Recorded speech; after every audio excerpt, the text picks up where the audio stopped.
Well, thank you to all of you that actually did make it here, especially the two guys here in the front who came all the way from Wuhan. Thank you for coming. It's a real pleasure having you guys here. So, quite exciting for me to talk about this topic around institutions. And the reason is I got into crypto and Bitcoin in around 2015, and ever since 2015, everyone always said the institutional money is coming. And every conference that I go to, everyone says, now the institutional money is really coming. And the truth is, I don't think that the institutional money is here. And I think today what we'll do is we'll find out what the barriers are and why the institutional money is no longer here. I think just to start off, if I could start with you guys, well, let's start with you, Phil, at the end. Just a quick introduction of what you're doing in the space and what your interests are in the space. Sure, with pleasure. My name is Phil Dettwiler. I'm working for SEBA Bank AG. I'm based in Zug, Switzerland. I'm responsible for custody storage and transaction banking.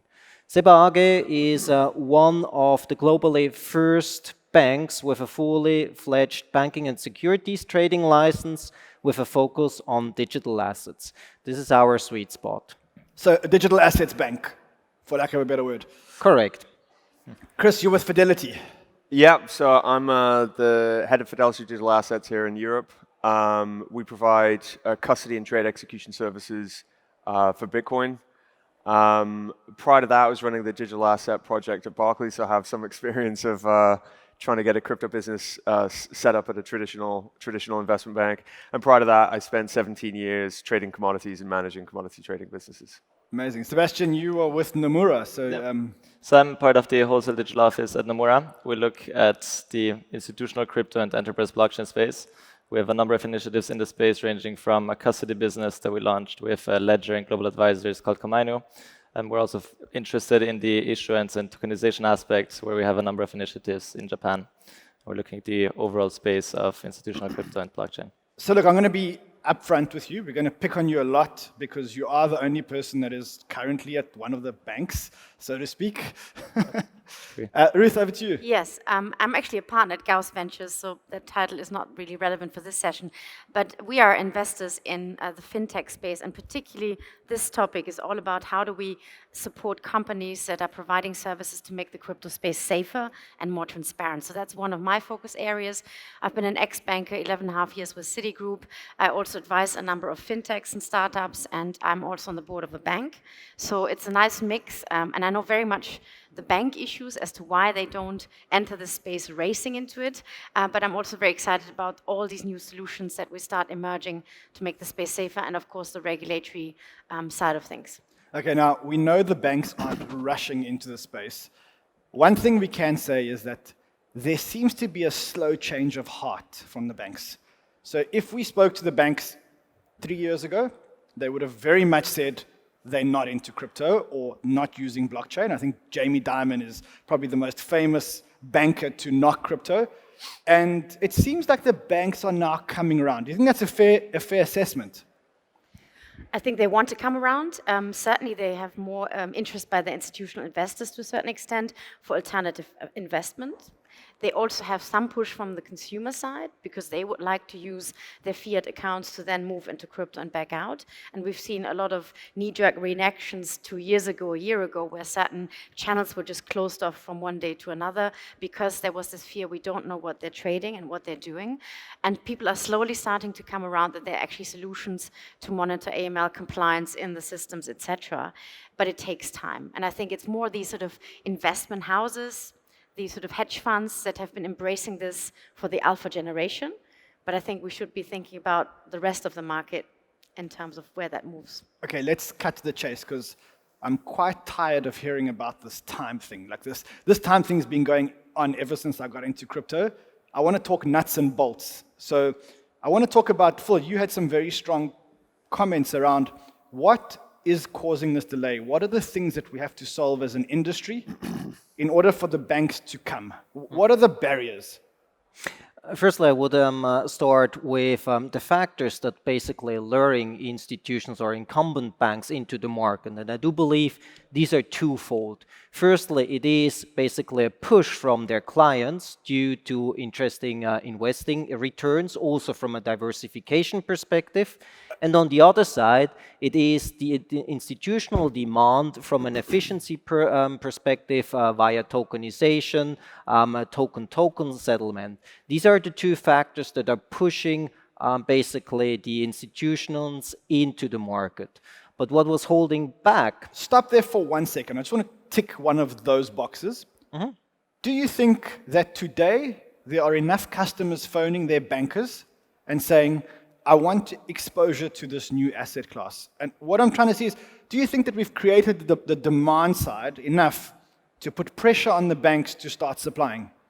I can answer that with a clear yes. There is a very interesting report from Bitwise that came out, I think, in January this year about the US market. And there it is also written that you can observe that probably about 75% of the clients, they are either with the knowledge of their asset advisor or without it, already invested in crypto.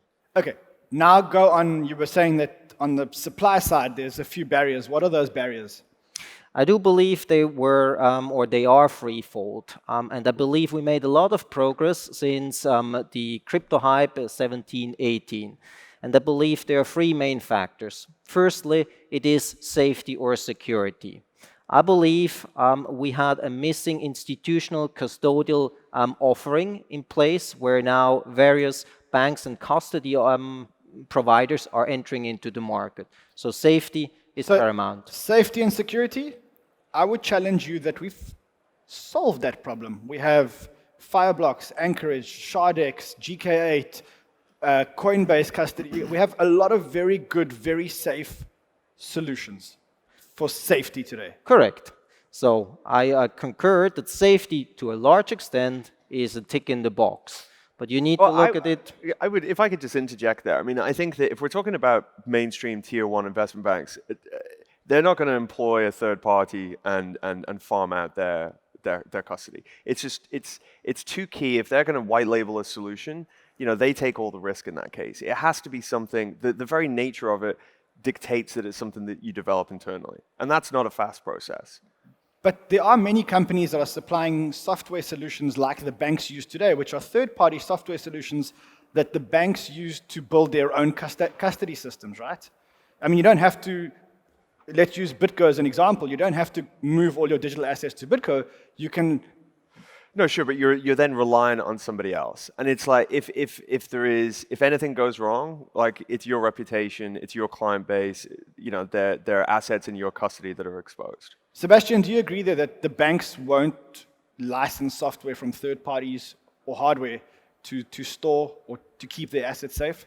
I agree. I mean, it's not only the technological aspect, it's also the regulatory aspect in that case. So for example, what we did, we partnered with Ledger, which we think is the best-in-class technology provider in this space. We looked at their Ledger Vault technology and looked how we can expand on that to meet the requirements from institutions. We then partnered with global advisors as well to make sure that we meet the demands from the crypto-native funds and the crypto-native industry, and then with Nomura's input around what would be the requirements to circumvent and ring-fence the traditional crypto-native approaches to custody and apply these to the institutional world, working with regulators to make sure that the governance framework and that all the systems and processes that you would see in a traditional custodian can be replicated to the crypto world. So I suspect that he's touching on the second point, which is regulation, right? I mean, I'd imagine that safety and security is one, but I think you mentioned that the second point is regulation. Regulation, that will be a second point. But let me briefly also add to what Chris said. I think there is an important distinction we need to make, and this is between custody and storage. For me, storage is a technical solution you hand over to someone, but that does not mean then it is being operated. Custody is a broader term that you get an entire service. So this is an important distinguishment. And yes, regulation, that's then the second point that is slowly but steadily falling into place. Now, you are domiciled in Switzerland, right? And Switzerland has always had very strong and very advanced banking laws. In fact, they built an economy on banking laws. How have they adopted to digital assets and crypto? You're a digital bank. you're domiciled in Switzerland, so I'm assuming that there's quite advanced laws there. Well, I can just assure you that it is definitely not easy getting a license from FINMA. FINMA is a very reputable regulator, and we were scrutinized really thoroughly to get that license. So this was very difficult to achieve. But of course, the entire government, as well as they would like to call themselves crypto nations, or we would like to do so, is very interested in advancing the regulation and build a strong economy in the digital asset area. So you say you were scrutinized before you got the license. Correct. Tell us what that means. Like, give us an insight of, you say you were scrutinized. It is actually exactly on the points I was already referring to. Firstly, it is about security. It is absolutely paramount that you can ensure that you keep your token safe. This is one thing.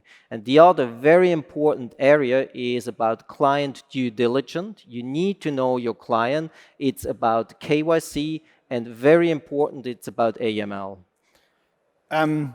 Sebastian, what are you finding where you are? I mean, I know you're in the line of fire here. Yeah, no, I fully resonate with those points. It's not purely the technology itself. I mean, you obviously have to prove that you have a technology that can safely and securely store digital assets, but then it's also in terms of who your clients are, where do they get and source their Bitcoins, how can you analyze, obviously, all the AML and KYC assets, and also the KYA, which is a new aspect which comes into the digital assets, is where do those assets come from? What's the provenance? How far back do you have to go in terms of verifying that these are not assets that have been used on the dark web, and that you can ensure that the assets come from a clean source. When you say KYA, what is KYA? It's know your asset. It's something that I think it's now widely understood in the industry. And there's companies in this space leading it also and working with regulators such as Chainalysis, Elliptic, that are spearheading this advancement and making sure that you can track the provenance of certain given digital assets. So it means you have to know where your assets came from? I mean, is that really what it means, or you must know that your assets or the assets that you deposit into your custody come from a trusted source of funds and have not been tampered with or used in illegal activities such as. And the onus is on the bank to do this, or the financial institution to do this. It is up to the custodian that takes the assets into custody to do that. So how much more taxing is that on a bank who wants to go in, on a financial institution that wants to get into digital assets? How much more taxing is that than the regular know your assets and know your customer? I think the challenge is that the very large players maybe have not seen enough demand in order to invest the knowledge base, because we still have old bankers in the banks. We sometimes have crypto champions in rare situations, but we don't have teams that are actually ready to understand the market, to understand how fast it evolves, and to build those propositions in an efficient way. Also, the large players would look for scale, but if we think about the market cap in total, the scale is just not there. It's going to be a real asset push if we tokenize traditional assets and fractionalize and do all of those things. But if we look at the private crypto space, the sort of private security tokens, you could argue that the market for some players is not big enough yet to do all these investments in terms of learning and technology to move up the curve to actually put this in place. So I agree with you, but wouldn't this mean that the bank needs to take a view? Well, to be strategic, which of course not everyone is that strategic. I think at the moment, if we look at the existing problem that all institutions are sitting on old legacy technology that's 40 years old, all of them, we actually have a technical integration challenge. I mean, even if you look at Europe, people are creating an API open banking economy, and banks cannot even deliver that, right? So I think in certain aspects, we have a number of institutions that suffer from all the challenges they have, so they don't put investment money into creating this opportunity, because for them it's still a long way down the road. So can we maybe then say that the banks, because of their regulations, because they've become very slow to move, you know, to getting a bank to do anything today, even transfer money from my account into your account, has become a very difficult process. They ask you 1,000 questions. Where's the money from? Why is the money going there? Do we think that because banks are subject to such high scrutiny by regulators that they're actually at a very big disadvantage to the smaller teams which are setting up these, you call them banks, but smaller financial institutions? I think it's twofold. I think it's that, but I think it's also the fact that the banks were fined to within an inch of their lives, right? So you look at the West top 20 banks were fined £264 billion from 2012 to 2016, like an enormous amount of money. And what this has meant is that, even in a challenging markets environment, you then have this, I'm thinking back to sort of, beginning late 2017, early 2018, and we remember that narrative at the time was all these banks are looking at it. As soon as one bank goes, everybody's going to fast follow. This is it. Here's the wave of institutional money, and it never really came. And the reason is that the execution risk involved is massive. Like if you get this wrong and somehow you're embroiled in some kind of like AML scandal, then that's like that's a 9 or 10 figure fine, and people.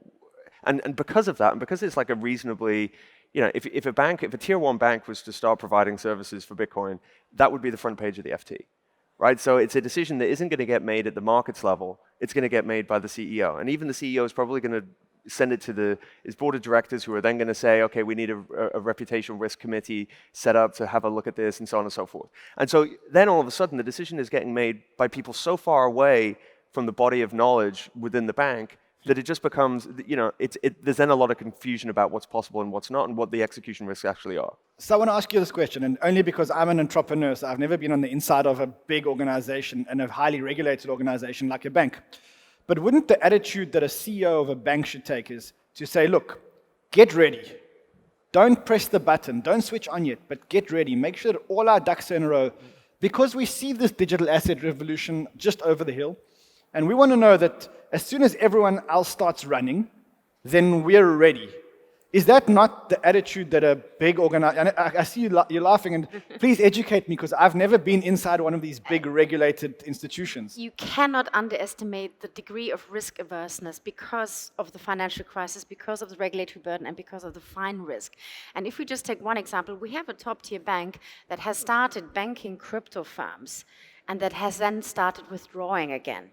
So we've already had examples where one bank actually built up some teams, they built up knowledge, they use technology to trace AML, they made themselves sufficiently comfortable and started onboarding, exchanges, and then actually at some point said, no, we're offboarding. So we had the in and out, and that was a board decision.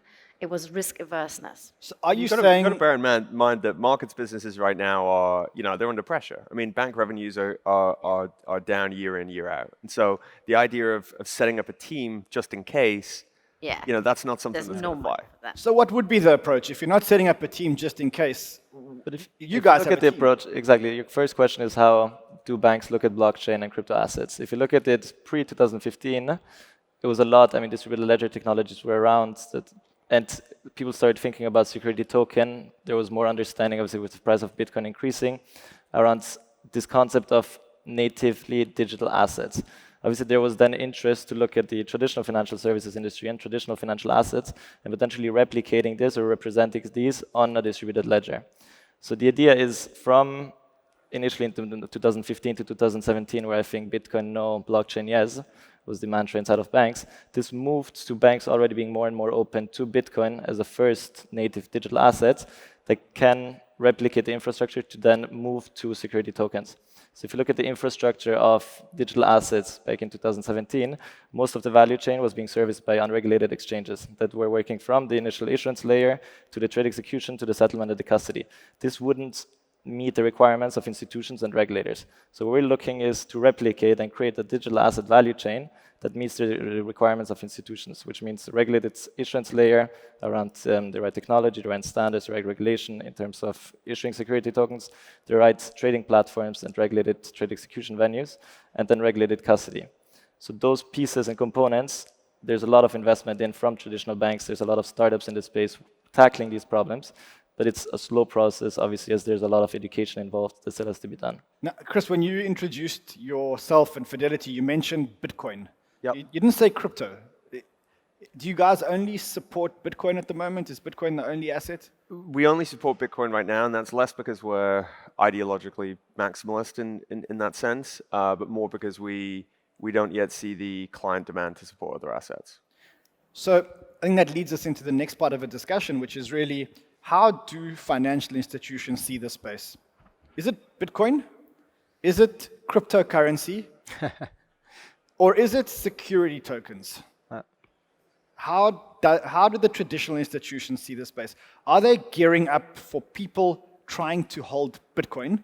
Or are they thinking more along the lines of cryptocurrencies, securities tokens, etc.?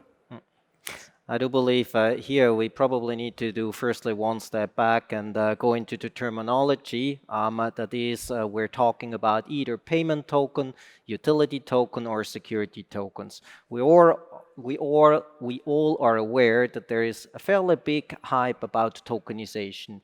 And also in our institution, we do believe that there is a lot of benefits in the tokenization. But be aware that you also need to choose your projects wisely and not just that everything can be tokenized. For the time being, the market in this space is much bigger in the payment token area. And you were referring to Bitcoin before. Bitcoin currently has about 70% of market capitalization in the payment area. So naturally, people are currently focusing on Bitcoin. So how do you feel being in Nomura? Tell me how do you guys view it? I think it will be driven by client demand a lot. I mean, if you look at institutionals, also if you compare the derivatives market around cash-settled Bitcoin futures versus physically settled Bitcoin futures, you understand that there's still more clarity around the cash-settled futures because it's more similar to the day-to-day trading of institutional investors. If the infrastructure expands and there's more options availability from custody to trading to issuance, then I think there will be more interest in the natively or first-generation digital assets such as Bitcoin, which then will expand into security tokens once we see more of these. From where you're sitting, where do you see the three-year horizon in terms of your client demand? Surely you must have some kind of, I'm not going to say forecast, but some kind of outlook that says 3 years from now, we think that it's going to be 20% Bitcoin, 50% security tokens. You must have some kind of metric. Personally, I do not have a specific metric. I think a lot will be driven by regulation. I think Libra and a number of developments over the past year have expedited and sped this up. So we see a lot of involvement and interest from every financial institution and every regulator around the globe. The question is what their approach will be in terms of regulating these assets and if it then fits the risk governance processes of different investors. I'm going to look at you now, Ruth. You're on a lot of boards and banks, and if you were advising a bank, a financial institution, and you said, look, we need to build a 3-year plan to capture this digital asset market, where would you look to focus? Would it be around securities tokens? Would it be around Bitcoin? Or would it be around shitcoin? I mean, I think when we look at the asset side, and I think that's very important that you mentioned Libra, because there's a whole market building up on the means of payment side, right? And the means of payment can be quite threatening for banks, because if stuff moves into Libra, if stuff moves into digital currencies issued by central banks, there's a question around fractional reserve banking and what's the role of a bank in the payment space. So this is a key threat, and people don't really know what to do about it. And we see massive geopolitical things pulling between China, US, and the rest. When we look at the asset side, I think it's about creating opportunity by tokenization. So I like the securities point.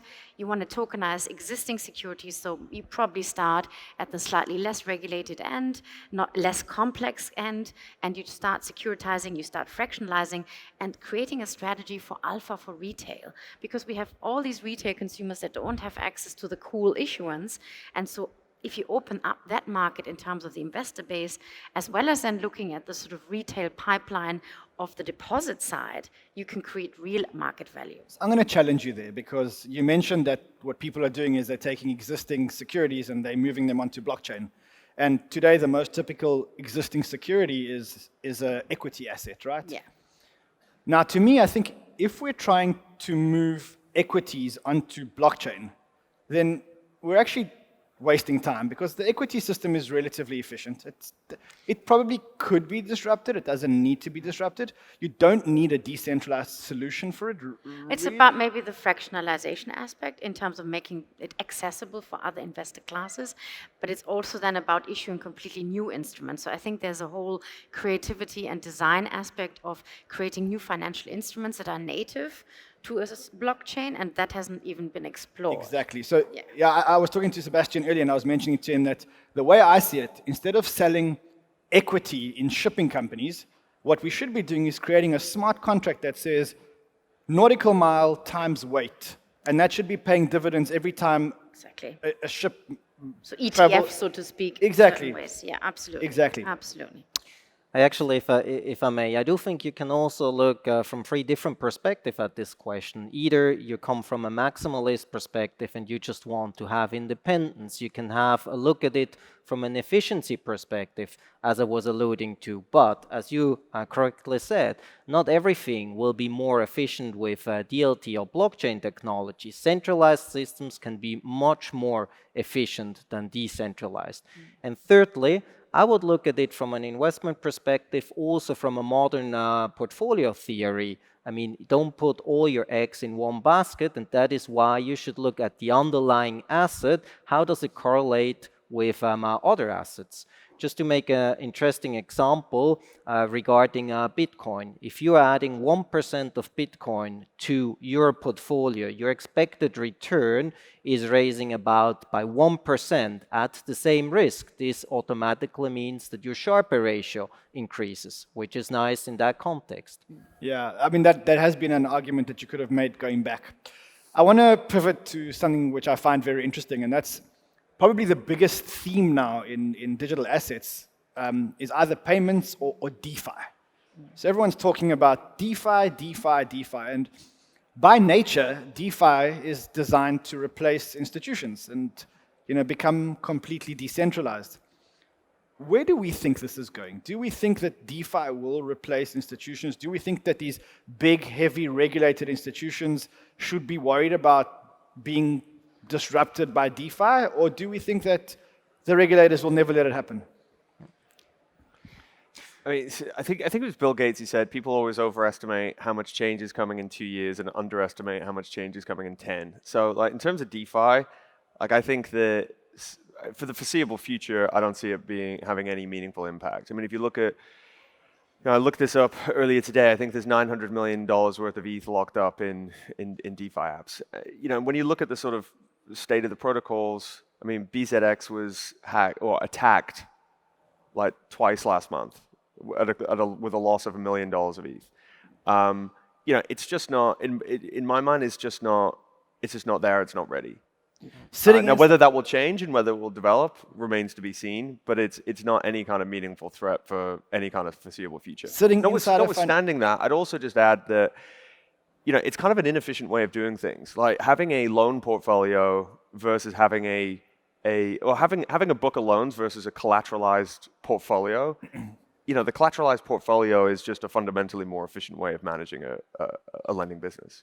Sitting inside a financial institution, when you hear the word DeFi or when the powers that be hear the word DeFi, do they look at it and go, yeah, right, that'll never happen? Or is this something on the radar? It's nothing on our radar for now. I fully agree. It's a market that is so small, even compared to the overall cryptocurrency market. It's just not there yet. I don't think there's enough also trust in the community to actually start adopting these systems and replacing the traditional ways. Okay, now I know we've all drank a lot of the Kool-Aid, so I want to ask you guys a question. And I want you to answer this question really hand on heart. We meet again at this conference 10 years from now. Are we living in a world where there's DeFi? Or are we living in a world where there are traditional financial institutions that have learned to manage digital assets? What does it look like 10 years from now? And this is from people who are in digital asset space, in crypto. What does it look like? So you're assuming that we're actually meeting and we're all not just sending our robot. We'll be here 10 years from now. It'll still be the CryptoCompare conference, but it'll be the new financial world. The latter, for me, definitely. So the latter is that it's institutions who manage digital assets, and this DeFi thing doesn't really exist? Don't underestimate the power of governments, stakeholders, where the money is, and the regulators that tend to execute that, right? So I think that's exactly where, we probably see a slight shift in terms of money, digital money, and who's issuing it and how you. So we see probably more private digital money and some central bank digital money that will have an impact on the payments business of banks. But when it comes to the asset side, I think everyone will still want to have someone who's regulated that manages the assets, and you could probably have an underlying infrastructure change. So you manage your assets more on a blockchain here and maybe on other technologies there. but the nature of managing and safeguarding will not go away. I was already afraid you would ask about the Bitcoin price in 10 years. Well, I'm not going to ask about the Bitcoin price in 10 years, but as soon as you guys give me this answer, I want to find out what your thesis is around Bitcoin. Because if you're saying that governments aren't going to give up regulation, there could be an argument to say that governments, one school of thought around Bitcoin says that you can't switch it off, it's too late, you'd have to switch off the internet. The other school of thought says that governments are just saying this is a very small technological experiment with a market cap of $100 billion, depending on the day, and it's just not worth regulating at the moment. I strongly believe in 10 years we will live in an inclusive world. I don't believe one or the other is taking over. I'm convinced that incumbent banks will much more go into blockchain technology, yes, but there is also space for DeFi.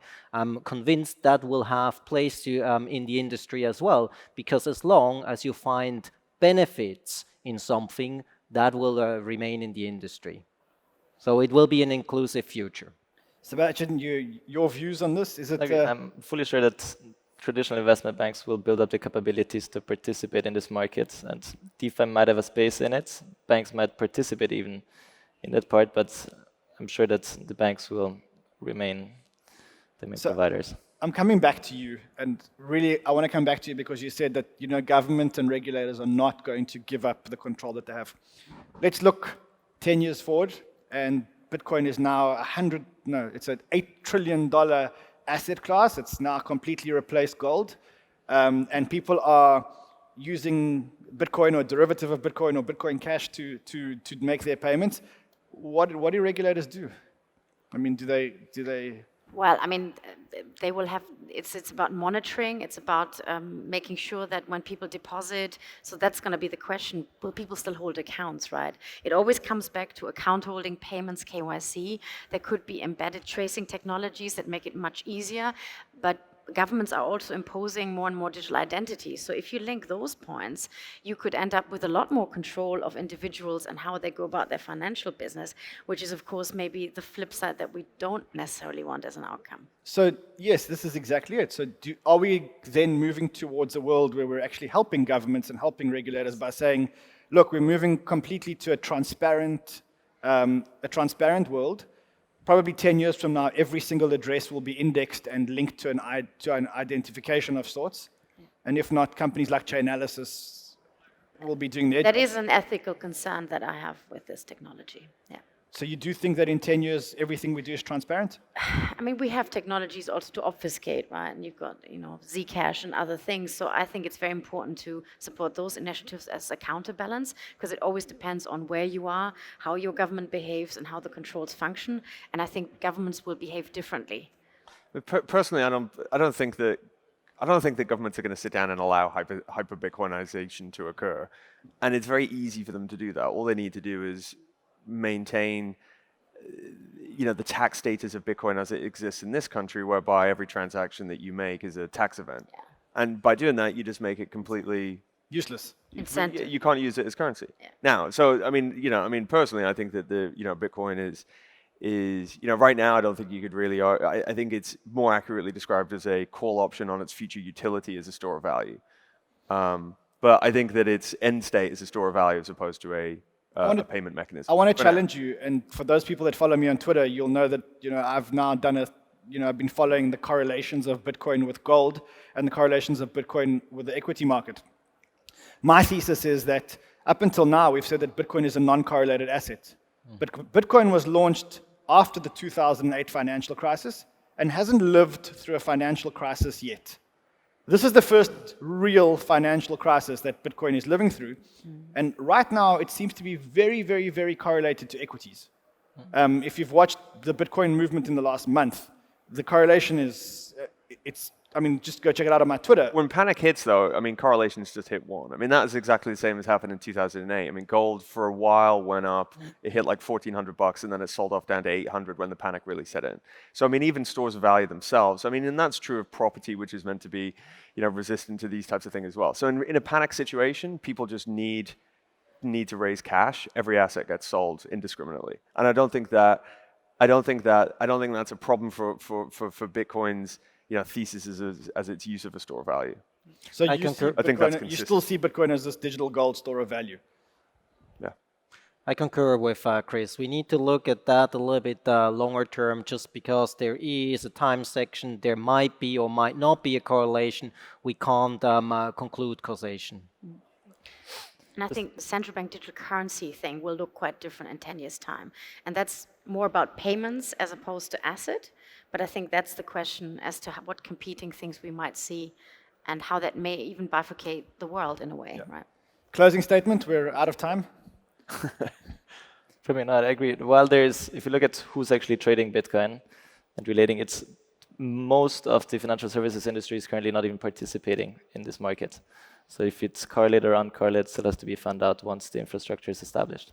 Great. Guys, thank you very, very much. And once again to all of you and those that made it from Wuhan, thank you.